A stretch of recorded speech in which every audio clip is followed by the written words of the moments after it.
it originates from what? We talked about this before. Is that the coracoid The process? coracoid process of the scapula.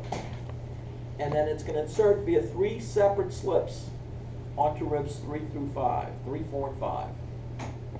So you can imagine if its origin is the coracoid process and its insertion, the movable end, is 3, 4, and 5, when it contracts, it's going to lift up the ribs. Okay? Just like it would if it were a bucket, it would lift up those handles. And in doing so, you expand the thorax. You increase the AP diameter. So what does that tell you about the pectoralis minor with respect to one of its functions? It's an Accessory muscle of? inspiration. Of inspiration. Right. Now, this is one of those muscles, though, that you can also reverse the origin and insertion. So that if the origin is the ribs, then when you contract, you pull forward the scapula. When you pull something forward, that's called protraction. So you can protract the scapula. Okay? So it can draw the scapula forward and down because it's pulling from below. So it's going to bring the scapula forward and down against the thorax back here. If you had weakness of the pectoralis minor and the scapula wasn't hugging the posterior aspect of the thorax, what would it do? It would exhibit winging. Okay? Have you ever seen someone with winged scapulae? Okay. So that keeps the scapula in close. Now, another closely related muscle is the serratus anterior.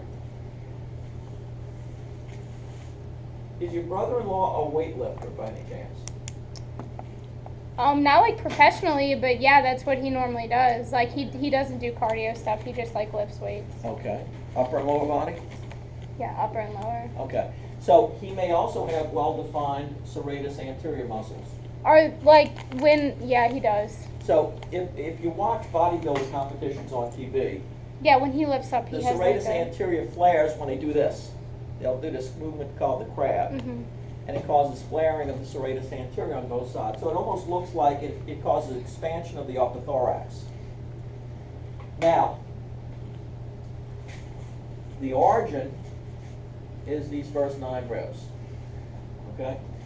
It inserts upon the anterior portion of the scapula.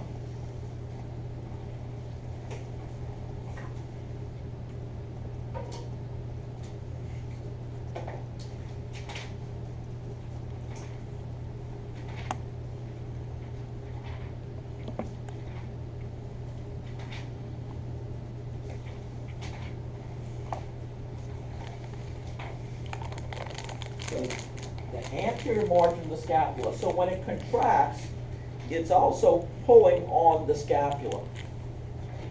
It's also fixing it against the thorax. Okay?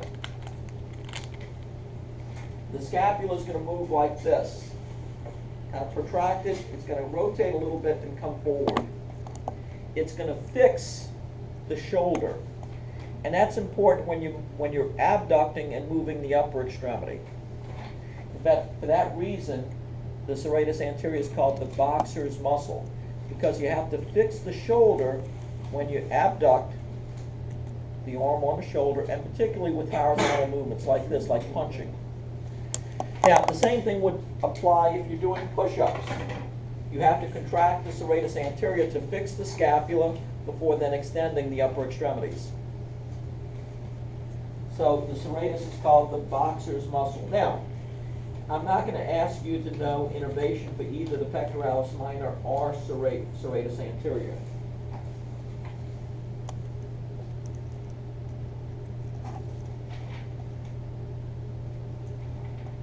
What? What did you do? 1, 2, 3, 4, 5, 6, 7. I can play the rest. Wow. Okay. Now what I'd like to do is this. I'm going to have you take a break, and I'm going to mark some models.